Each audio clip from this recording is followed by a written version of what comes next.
lesson learn dari apa yang terjadi pada Indra Kents dan Doni Salmanan buat generasi muda yang memang ya mereka sudah punya gaji tapi mereka ingin juga punya investasi.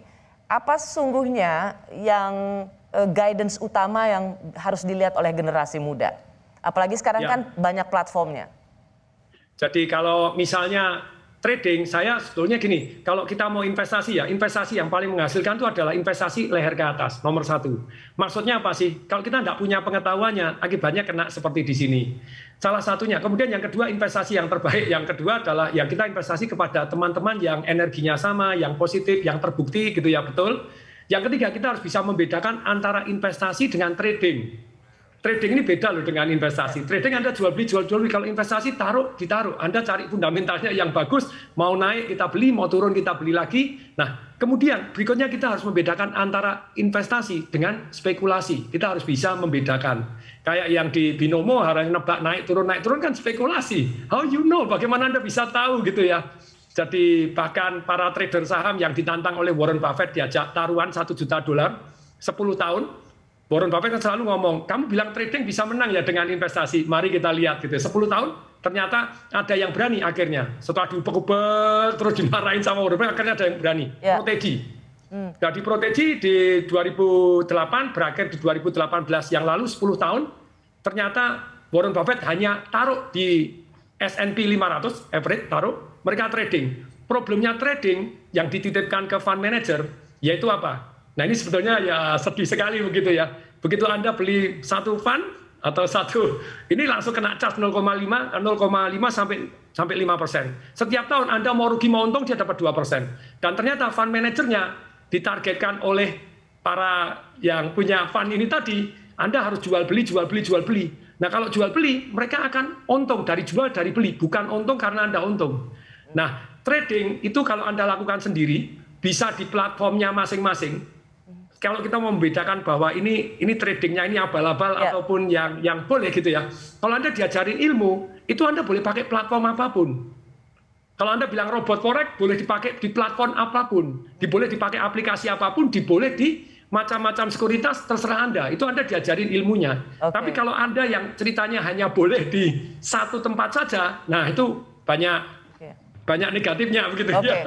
Saya kembalikan ke Bung Ridwan. Untuk yang Quotex ini Anda nggak boleh ke platform yang lain, hanya boleh di Quotex. Hanya di Quotex.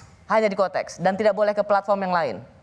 Bukan tidak boleh sih, tapi karena pembelajarannya di Quotex gitu kan, jadi menganjurkan di Quotex saja. Ya, ini bisa jadi indikasi bahwa nggak benar ya Pak Tung ya? Ya. Ya kalau memang dibikin secara eksklusif hanya di platform ini saja. Kalau Anda mau pakai robot ataupun pakai trading ya, ini kisah pengalaman. Satu hari saya pernah didatangi salah satu bandar begitu ya. Dan bandar ini ngajak saya menjadi influencer juga. Seperti Indra Kents dan Doni Salmanan ini? Ya, jadi intinya gini, Pak Tung, ini ada 11 cara untuk ngabisin duit orang. Keren nggak? Hah? Bilang gitu? Jadi misalnya begini ya, Anda bilang forex, naik turun. Pada waktu naik, kan nggak bisa pip. Ya, biasa average 10 pip atau 100 pip. Itu dikali 0,75. Tapi kalau turun, dikali 1,25. Karena di aplikasi, dia bisa menentukan harga sendiri. Ada orang bilang, Pak, pakai MetaTrader. Woi, MetaTrader itu cuma aplikasi, semua orang bisa, semua bandar bisa pakai. Nah, robot Anda bisa dibuat telat. Anda bisa di cornering mana yang kalah. Terus kemudian, jadi begitu banyaknya cara untuk menghabiskan duit Anda. Lagi, ya ini jadi kejam, menurut saya kejam sekali. Jadi bahkan seorang Pak Tung Desem sendiri pernah ditawarin ya untuk menjadi, katakan sekarang yang lagi keren namanya afiliator. Dan jelas-jelas dibilang, yuk ini ada 11 cara untuk menghabisin uang orang. Ya, jadi 11 cara begini loh, saya bilang, aduh ini, ya kalau saya bilang setan jauh-jauh dari itu ya. Jadi orang dalam hidup tuh pengen kaya boleh nggak? Boleh, tapi nomor satunya jangan pengen kaya lah, bawa manfaat. Apakah dengan Anda bawa manfaat, pasti Anda orang berhasil bawa manfaat. Saya beri contoh, orang jualan franchise McDonald, itu yang berhasil cuma 94%. Tetapi sejauh mata memandang, telinga mendengar, hati merasakan, pikiran menganalisa, yang jualan franchise tadi, kepengen Anda untung.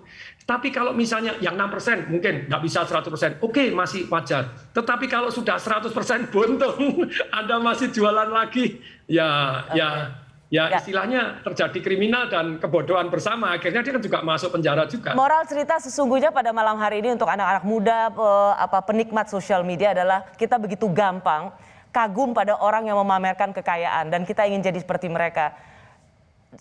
Sialnya orang itu kemudian mengajarkan cara kaya padahal mereka sendiri adalah penipu. Kata yang paling pertama sesungguhnya pelajarannya adalah jangan terlalu cepat kagum pada yang sering memamerkan kekayaan di sosial media.